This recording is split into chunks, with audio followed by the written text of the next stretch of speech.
Dalam sedikit kaleja makan chana ngouba.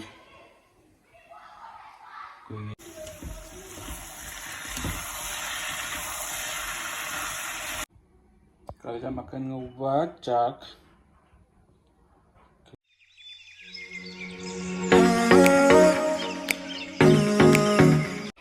Dalam sedikit kaleja makan chana ngouba.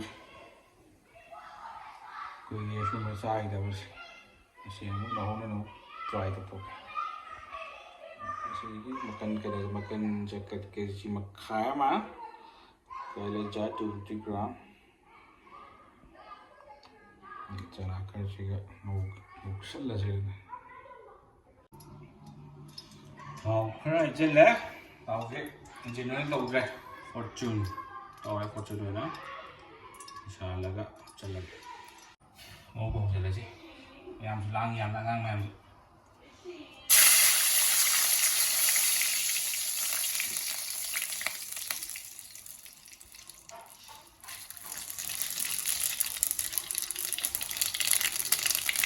Kilo apa lagi?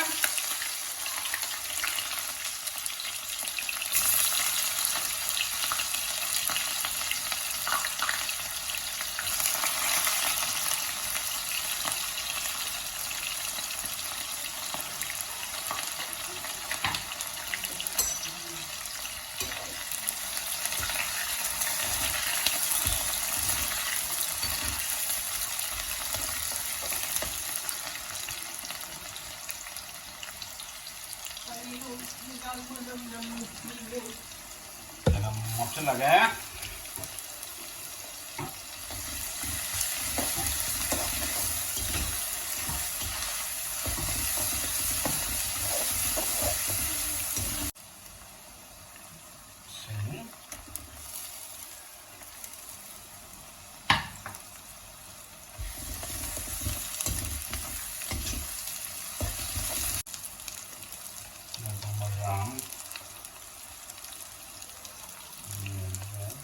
Lah.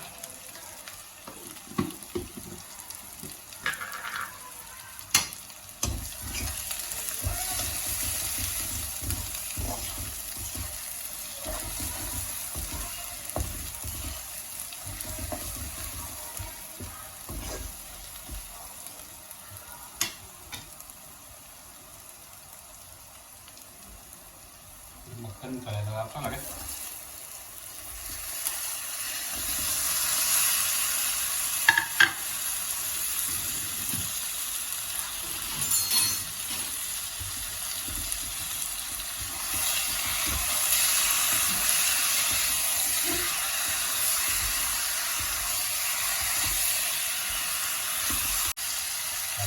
Makan lagi.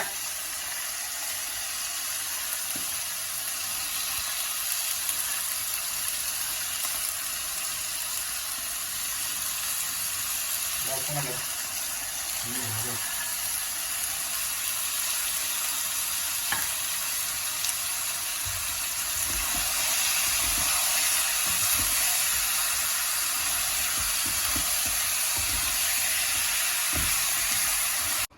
Kamay to rin kasi mo. Kampung punta uli din siya.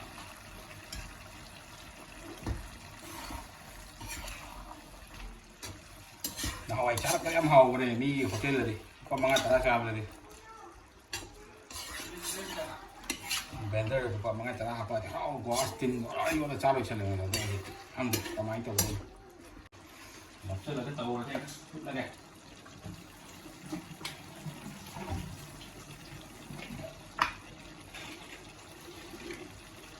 Do cái bọc cá tengah rồi thôi. Ăn vào đây vào. Mua đồ xíu, mua đồ hấp tới rồi. Nó có hấp mà hấp cho này. Tí. Chỉ cái bọc tôi sẽ niêm cho là đẹp.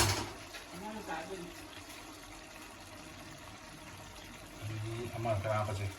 Mau ikut apa sih ini? Punya apa?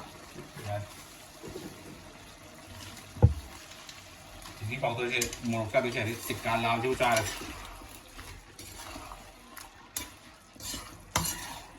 Cái lát láng mà nó gì mày ăn tôi.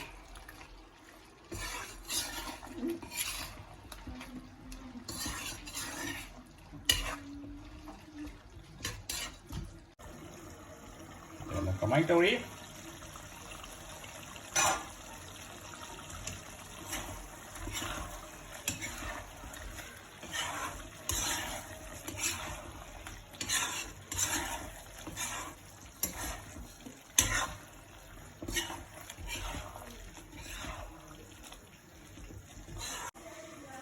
Cà nó có cái nấm tàu đây.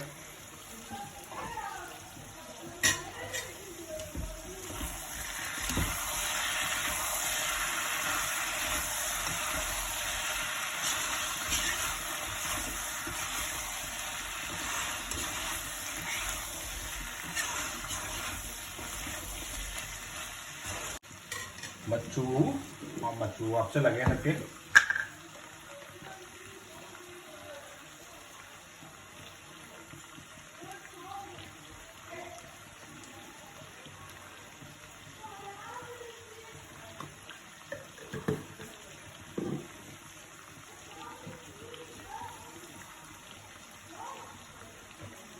Ini kalau kita nam jadi kita kaya ini, kita baga.